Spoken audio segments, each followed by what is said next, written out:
Today's Ravens practice gave us 3 stories that actually matter. Ravens recently paid Zay Flowers gave everybody a scare today. Rookie wide receiver Jacobe Lane gave us another reason to believe the hype. And after practice, we got comments from multiple players like Marlon Humphrey and Justice Hill explaining exactly why this Jesse Minter team feels different than the John Harbaugh-led Ravens. We're going to get into that and so much more here on this episode of the Reigning Ravens Report right here on the Purple Rain Podcast YouTube channel. But before I roll the intro, please be sure to like the video.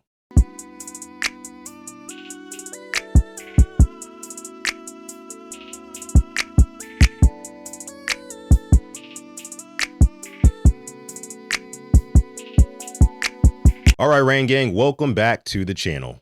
We've got another Ravens training camp practice in the books, and I think it would be very irresponsible to start anywhere else other than the moment that had every Ravens fan's stomach drop through their ass. Zay Flowers went down today. During 7-on-7 drills today, wide receiver Zay Flowers collided with Jalen Hawkins. The two players banged legs, and apparently Zay Flowers was in a lot of pain and he could not get up immediately. But eventually he got up and he limped back to the facility. Now, before I go any deeper into the Zay Flowers injury thing, I do want to say one thing. That boy Jalen Hawkins, he plays physical. Because earlier this week, you had Jalen Hawkins colliding with Nate Wiggins, and Nate Wiggins was slow to get up. He got the wind knocked out of him by Jalen Hawkins. So I don't know if the Ravens found themselves their new Bernard Pollard or what at that safety position, but I'll tell you one thing, the season cannot come fast enough because I need to see Jalen Hawkins hitting somebody else not in a purple jersey. Now listen, I understand. When you hear Zay Flowers, training camp, limped off in the same sentence, nobody really cares about anything else other than that, which is totally understandable, especially considering we just paid $140 million for him. Yes, I am one of those NFL fans who refers to his team as we. Sue me. However, when it comes to Zay Flowers, though, the early news does seem a little bit encouraging. Jesse Minter told reporters that Zay Flowers is dealing with a left quad contusion and he's officially listed as day-to-day. Zay, quad contusion, I think he'll be about day-to-day. So go ahead and get that out of the way now and answer that question. And with that, we'll open up for questions. Jesse Minter essentially said that they are hoping for the best, but he does not expect Zay Flowers to miss too much time. Now, I did a little research on quad contusions and typically how long it takes to heal from those. And based off of what I found, it really just depends on the severity of the injury. On the low end, you're looking at a 3 to 7 day recovery. And on the high end, you're looking at about 6 weeks. Based on what we know right now, from what Jesse Minter said, they don't expect it to be a long-term injury. And that distinction matters. Those of you who don't know, a quad contusion is basically a bruise of the quad caused by a head-on collision. And while they can be very painful like Zay Flowers showed today, the good news is, like I said before, he walked off the field under his own power. And if I'm the Ravens, I am not rushing Zay Flowers back at all. Because the truth of it is that Zay Flowers has definitely established himself as Lamar Jackson's favorite target. He is his wide receiver one, and he's coming off of back-to-back productive seasons, at least yardage-wise. So the Ravens are going to need him to be healthy as possible in September. But the other happenings of today's training camp are the silver lining behind the Zay Flowers injury, because while one guy might take a step back for a few weeks, I feel like another guy might take a major step forward. Might I even dare say a leap, because Jacobe Lane keeps on showing up. The truth is, I'm running out of ways to tell you guys how great Jacobe Lane has looked in training camp so far. And at some point, just saying a rookie having a nice camp does not do what this young man is doing justice. According to reports, Jacobe Lane had 2 major highlights today and then also 1 low light. First, he went against Nate Wiggins in one-on-ones, former first-round pick, by the way. Jacobe Lane beat Nate Wiggins on a vertical go route. And reporters say that the coverage was good, but the throw was just that much better by Lamar Jackson, and Jacobe Lane displayed late hands and finished the play with a nice catch. That might sound like a small detail, but it isn't. One of the hardest things for young receivers to do in the NFL is to make plays with these DBs draped all over them. But time and time again, Jacobe Lane has proven that he can do that. My biggest worry for Jacobe Lane was that he wouldn't be able to do some of the things that he did on Saturdays, on Sundays, if you catch my drift. Even without creating crazy separation, this guy still makes big plays. And when it comes to the late hands thing, sometimes the difference between an incompletion and a big 30, 40-yard gain, whatever it is your ability to track the football and not give the DB cues as to when and where the football is coming. These are things that veterans do, not rookies. Jacobe Lane also beat Keon Martin 25 yards down the field on a back shoulder catch. And again, the coverage was good, but Lane still made the play with one hand. And apparently that catch was impressive enough to get some big praise from Derrick Henry, who came out into the field and gave Jacobe Lane a big chest bump. So the vets are already loving this guy because Derrick Henry, he's seen some football now. And when you make a play impressive enough to get that guy hyped up, you must be pretty damn good. I mean, to be honest, there was really only one big completion down the field all day in today's Ravens practice, and that came from Jacobe Lane.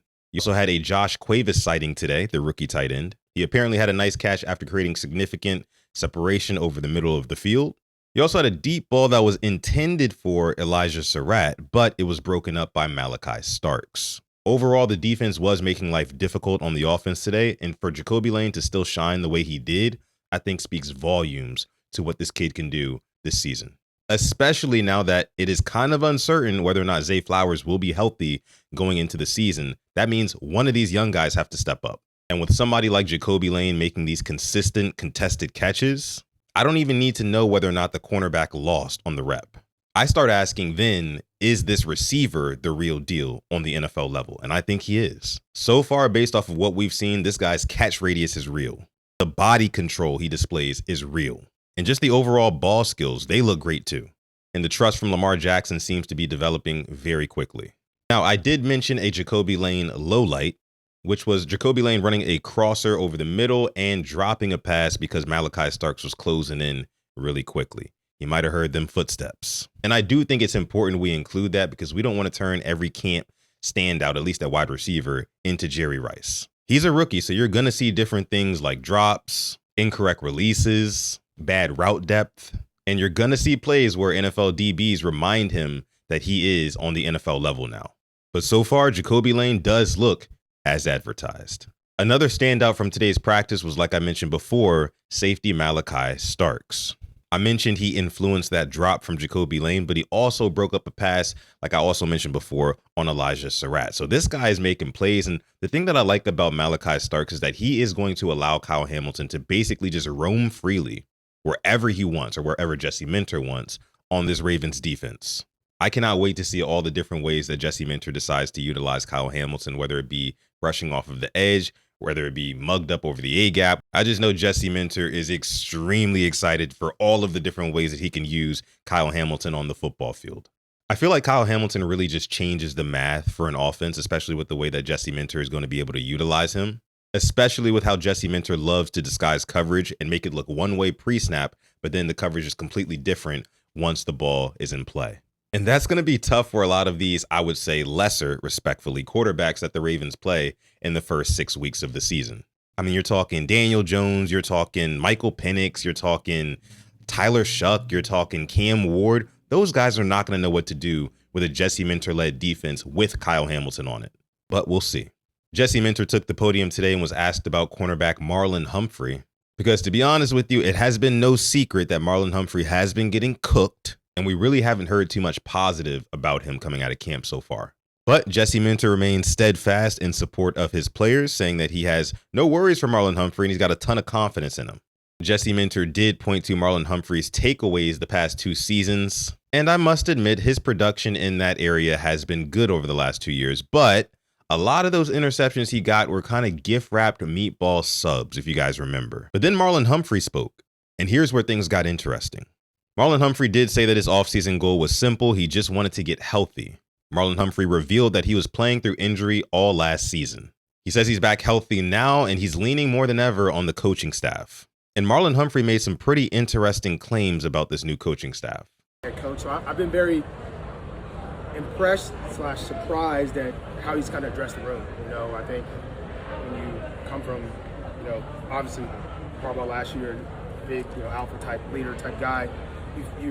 I was interested in seeing how much different team meetings would be, and it's been really good how Jesse's addressed the room and how he's addressed just small situations. I think sometimes just throughout any season there will be drama, there will be stuff that happens. How quickly can you address them? And there's sometimes that stuff can happen in the off season and can trickle down into the season. An example would be the other day we were in meetings and there was some old scars from different coverages, from different positions, and he addressed it right there immediately. And it was over. It was like, this is how we're going to do it. And the next meeting, he ran the meeting. And it was like, this is how it's going to be, and this is how it's going to be done. So, Ravens reporter Cordell Woodland, friend of the channel, reported that Marlon Humphrey said that the biggest difference between last year's coaching staff and this year's coaching staff is one word: unity. And you heard it in that clip. Apparently there were some quote unquote old scars that certain guys were dealing with on the defense, and that kind of triggered them, right, in team meetings and things like that. Crazy to think that John Harbaugh created PTSD in some of the Ravens who were here last year. And that's fascinating to me. And when multiple players from both sides of the ball start talking about how there's been much more of an emphasis on communication, unity, attention to detail, accountability, these words deserve attention. Running back Justice Hill gave us another one today. I would say going through all the coordinators that we've had here, he's been like the most detail oriented, and he specializes not just in the run game, but also in the pass game. You know, we've had coordinators that was really good in the run game. We have coordinators that are really good in the pass game. But when you're able to do both of those things, like, I think that really just separates you and put you apart from the pack. So I'm excited to see how he calls the game when we go out there. But his attention to detail and his diligence on every single play, making sure he explains the why, making sure everybody from the tight ends to the receivers know that even though you're not the main person in this play, why you're important to the play. And I feel like that, having that mindset going into every play, you know you're impactful, you're valuable for the play. So, man, he does a really good job of explaining things, you know, at a basic level and not overcomplicating it. So, yeah, I'm excited, man. He's going to be a great offensive coordinator for us. Justice Hill, who's been around for a while, said that Declan Doyle is the most detail-oriented coach they have ever had. And again, this is not some first or second year player saying this. This is Justice Hill, who's been around since 2019 with the Ravens. So if Justice Hill, out of all people, are saying things like this, I'm listening. Things are clearly different, and we've already been seeing what that change of philosophy looks like. Lamar Jackson is playing more under center. Receivers are actually moving around. I mean, Rashad Bateman even said earlier this week, he's doing things that he has never done before. And like I always say, in order to get something you've never had, you must do something you've never done. And all of this extra attention to detail and new philosophies, I personally think all of that is setting up the Ravens to perform the best when their best is needed. And I don't want to get too far ahead of myself, but that is in the playoffs. So when I zoom out from today's practice, I think there are 4 things worth carrying forward. Number 1, I think Zay Flowers avoided a major injury, but we still have to wait and see what the timetable is like for his return. Number 2, Jacobe Lane is the real deal and might, because of the Zay Flowers injury, get a chance to show that even more now. Number 3, the Ravens secondary continues to make the Ravens offense earn everything that they're getting, which is also why the Jacobe Lane stuff is that much more impressive. And number 4 is just how these players continue to rant and rave about this new coaching staff and how everything feels different and unique this season. Man, am I ready for this season to start already. If you are too, please be sure to like this video and subscribe to the channel. But Rain Gang, I want your opinion on this one. Comment down below where you have Jacobe Lane on the wide receiver depth chart as of right now today. Has he firmly established himself as wide receiver 3? Is he flirting with potentially wide receiver 2? Let me know down below in the comments. But until next time, my name is Sutton Def. You're watching the Purple Rain Podcast YouTube channel, and may purple rain. Peace.